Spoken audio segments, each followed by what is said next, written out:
Hello viewers, এখন বর্তমান কিন্তু সবাই পার্টনারশিপ অ্যাডস এটা কিন্তু পেয়ে যাচ্ছে। আপনিও কিন্তু দেখে নিতে পারেন আপনার ফেসবুক পেজে বা আইডিতে এই পার্টনারশিপ অ্যাডস এসেছে কি না। চলেন এই ভিডিও দেখে আপনি দেখে নিন আপনার পেজের ভিতর বা আইডির ভিতর পার্টনারশিপ অ্যাডস এসেছে কিনা। চলেন ভিডিওটি শুরু করা যাক। আপনার যে ফেসবুক অফিসিয়াল অ্যাপ রয়েছে, ফেসবুক অফিসিয়াল অ্যাপে প্রবেশ করবেন। ফেসবুক অফিসিয়াল অ্যাপে প্রবেশ করার পর আপনার প্রোফাইলের ভিতর প্রবেশ করবেন। আপনার যে প্রোফাইল আছে প্রোফাইলের ভিতর প্রবেশ করবেন। প্রোফাইলের ভিতর প্রবেশ করার পর সি ড্যাশবোর্ড আছে, সি ড্যাশবোর্ডে ক্লিক করবেন। সি ড্যাশবোর্ডে ক্লিক করার পর একটু নিচে স্ক্রল করে আসবেন। আসার পর এখানে দেখেন মনিটাইজেশন নামে একটি অপশন রয়েছে, এখানে ক্লিক করবেন। এখানে ক্লিক করার পর একটু নিচে স্ক্রল করে আসবেন। এখানে দেখেন পার্টনারশিপ অ্যাডস এটা কিন্তু এই পেজে এসে গেছে।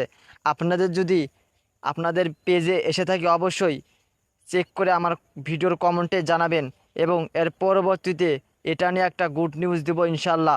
সবাই আমাকে একটু সাপোর্ট করবেন এবং কমেন্ট করে জানাবেন যে আপনারা এটা নিয়ে গুড নিউজ চান কি চান না।